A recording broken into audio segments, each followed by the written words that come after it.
चलिए आगे बढ़ेंगे। सोईबुग बडगाम की 30 वर्षीय आरिफा शफी की हत्या से पूरे जिले में कोहराम मच गया है।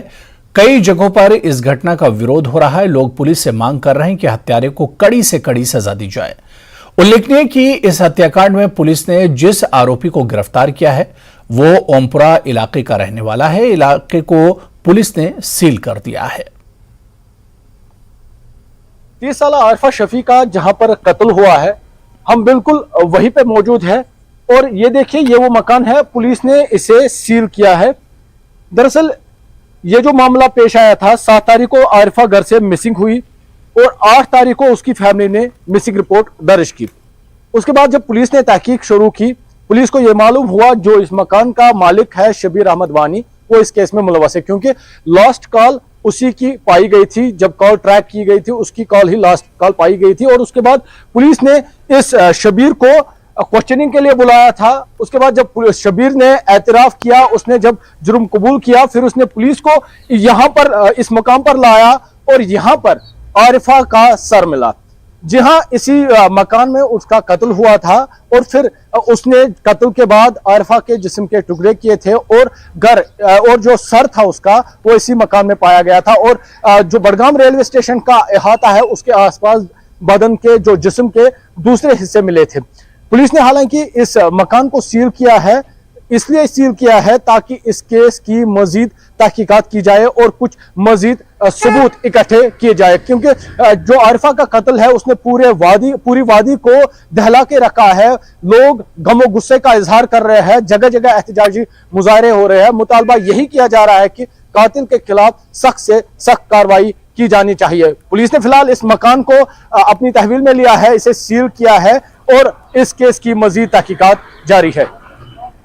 न्यूज़ 18 के लिए बडगाम से मैं आबिद हुसैन। चलिए आगे बढ़ेंगे। जेके एसएसबी उम्मीदवारों ने जम्मू कश्मीर बीजेपी के अध्यक्ष रविंदर रैना का घेराव किया। बिजली का बिल भरने गांधीनगर बिजली दफ्तर आए रविंदर रैना को जेके एसएसबी उम्मीदवारों ने घेर लिया। हालांकि रविंदर रैना ने उम्मीदवारों को आश्वासन दिया है कि इन उम्मीदवारों को जो शंका है उसके लिए वे उपराज्यपाल प्रशासन से बात करेंगे और सभी के पेपर पारदर्शी तरीके से हों, इसके लिए पूरा प्रयास किया जाएगा। मैंने खुद माननीय लेफ्टिनेंट गवर्नर साहब से और Jammu and Kashmir service selection board के चेयरमैन श्रीमान राजेश शर्मा साहब से भी बात की है।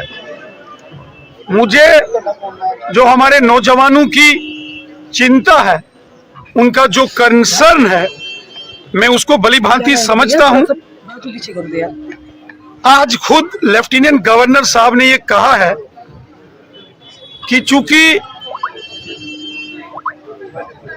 बहुत सारे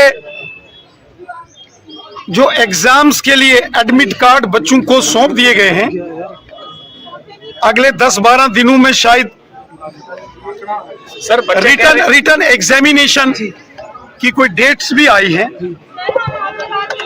और शायद अगर इस प्रक्रिया को रोका गया तो ये 3-4 महीने के लिए रिक्रूटमेंट कहीं रुक ना जाए, ये लेफ्टिनेंट गवर्नर साहब ने बोला है। लेकिन मेरा मानना है कि ये जो हमारे बच्चे हैं, जो हमारे नौजवान हैं, जो हमारे बेटे बेटियां हैं, उनकी बात भी सुननी चाहिए और उनको ये विश्वास दिलाना चाहिए कि कहीं भी किसी प्रकार से इस मामले में कोई चोर बाजारी भ्रष्टाचार नहीं होगा।